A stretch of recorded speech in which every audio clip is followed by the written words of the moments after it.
Welcome to Goodbye Gluten. Today we are going to make chicken fajitas. Saying goodbye to gluten does not mean saying goodbye to great food and great taste. So please like this video, share it with friends, and subscribe to our channel. So to begin with, you'll need the following ingredients.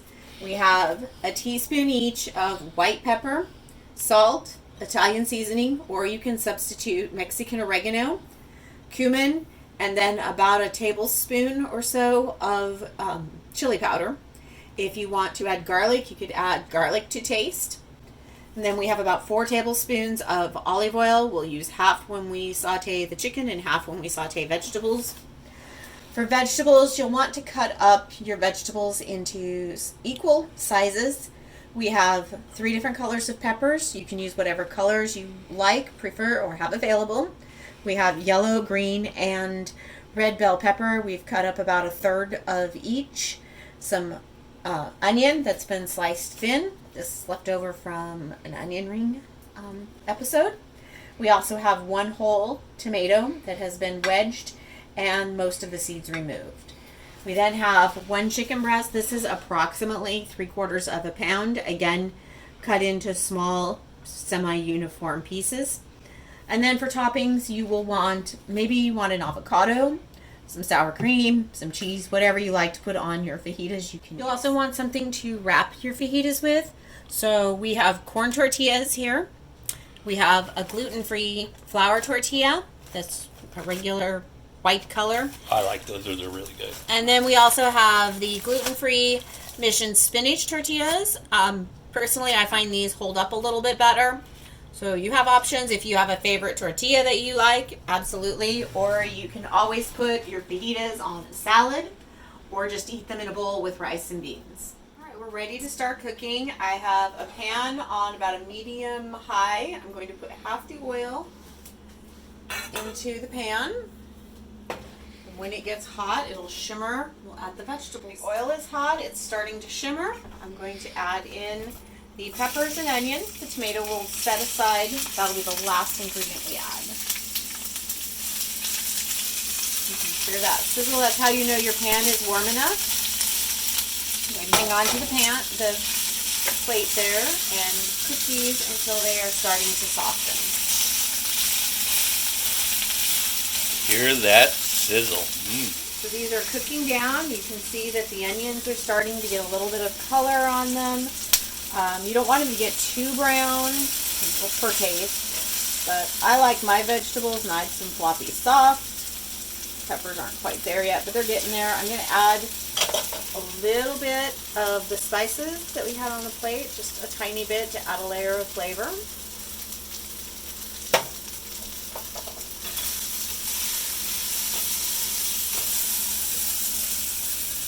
Give them a toss. Let these cook for another minute or so. It's really up to you how crispy you want your vegetables. Like I said, I like them a little bit softer. So we'll let these cook for another minute or two. I've been cooking a couple more minutes. You can see all the browning that's happening. Look at all that brown goodness. God, it smells so good. So we're going to move these over here to the pie plate. Pie plates are awesome kitchen utensils. Make sure we get all that out of there. And we're going to add more oil, the rest of the oil. Cook the pan good. Let the oil get warm. You can see it's already shimmering. What do you mean by shimmering? It's shimmering. You can see it beautiful in the light. Ah. Down a smidge. And we're going to add the chicken that has been in the refrigerator. Let that cook. And here's the thing about chicken. When you first put it in the pan, you just want to let it be. It's going to stick initially. No matter how much oil, it's going to stick. When it's ready to be turned or stirred, it will loosen up and come off. Just cook a minute or so just to let it go. We're ready to start stirring and flipping. I'm going to add more of the seasoning. So it mixes in while I'm cooking, saving a little bit still. And I'm just going to flip. You can see how easy. That means the chicken's ready to turn. Chicken's picky about that. So we're just going to flip it over, break it up.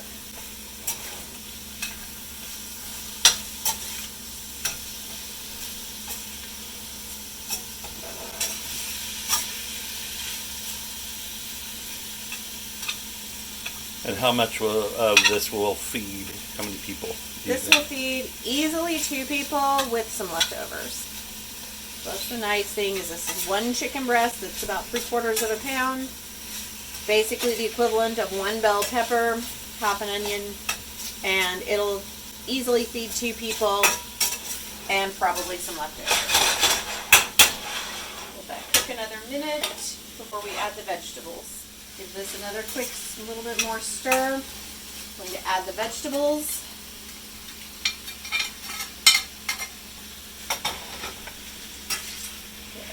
Stir.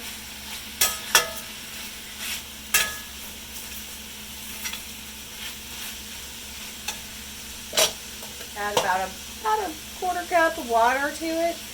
Kind of mix the sauce. Another quick little stir. And we're going to let this simmer for about 5 minutes. Chicken will get tender.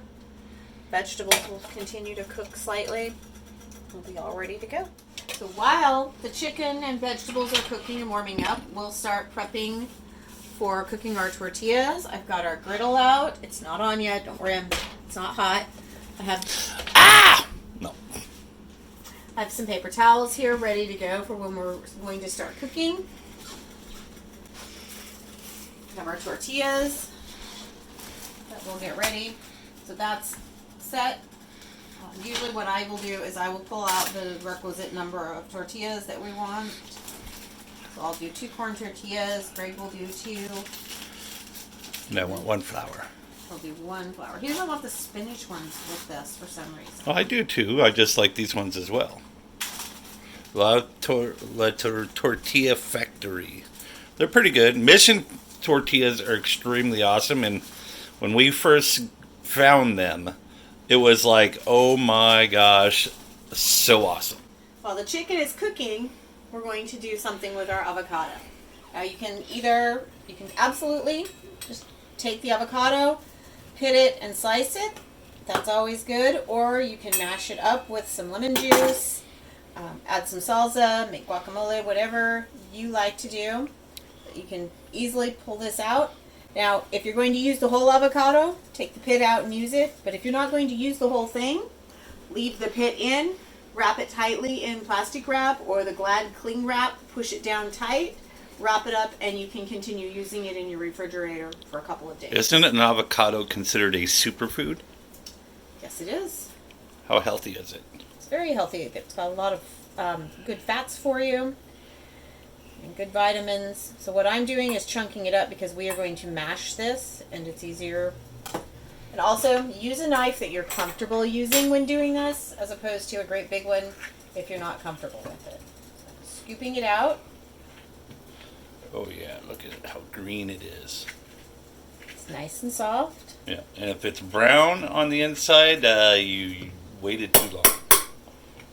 So now I'm going to add a little bit of salt, a pinch of kosher salt, and a splash, maybe a 1/4 teaspoon of lemon juice for this amount. See, acid keeps it from getting too brown. You could also use lime juice. And now I'll mash it with the fork. Or if you really want to be special, you can use a food processor, a hand blender, a regular blender, whatever you want to do. This also goes really good on toast with scrambled eggs on top. Oh, so good. You can make it as thin, as smooth, or chunky as you like. Probably going to be good enough for us for tonight. It's cooked down. You can see that most of the liquid is gone. Chicken's fully cooked. Vegetables are fully cooked. I'm going to add the tomatoes in. Or just tomatoes. What kind are you using? These are tomatoes on the vine. Just red tomatoes on the vine. I've taken most of the seeds out. I'm going to just let that sit, turn the burner off, and this will just carry over heat. Meanwhile, our griddle is hot. I put it on a medium-high. I'm going to put the corn tortillas on and let those cook For how long? for a minute or so on each side. We'll see them start to bubble up a little bit. We'll know they're ready and they'll be soft and pliable. I've already flipped these over. They're soft and pliable. I'm going to move them to the paper towels. Is that kind of like acting like as a steamer A almost? little bit. Keeps them warm. Keeps them from drying out too much. Put these on. Let them cook for a minute or so on each side. I'm going to flip them. You can see they're starting to bubble just a little bit. These got a little bit golden brown. You can get them golden if you want to, or you can pull them off a moment or so earlier. Flour tortilla will go down next. And do those flour tortillas cook faster than corn tortillas? No. So we're going to take this off. It's flipped. It's browned. How long did that take? About a minute. So I guess it does cook faster. I'm right. You hear that? I'm right. Plate these. Just take your tortillas. Take a little bit of this. You can see how the tomatoes have cooked down. If you want to get really fancy, you can peel the tomatoes, which I won't do. But you Why would could. you peel them? Grandma used to always peel tomatoes. You didn't serve them if they weren't peeled. Another thing, kind of a shortcut you can take when you're making fajitas, you can buy the vegetables, the onions, peppers, already frozen, cut, ready to go. So you can definitely do that as an option. I like to add a little bit of the avocado, give it a little bit of creaminess. If you're into dairy, you could do some sour cream or some cheese.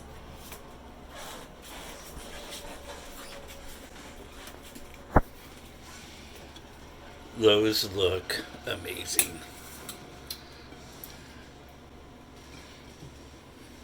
And then I will add some refried beans on the side. These are good old canned refried beans. You can add a little bit of water or salsa to them if you want. Was it Rosarita or what kind we use? Yeah, we use the Rosarita brand. Those are gluten-free. They say so on the label. And add just a little bit of water when you cook them because then they'll thin down a hair bit, just like restaurant style. All right, and there you have it. Okay. Give it a try. Okay, we're going to give this a try. I know my wife is an impeccable cook. And she's extremely good.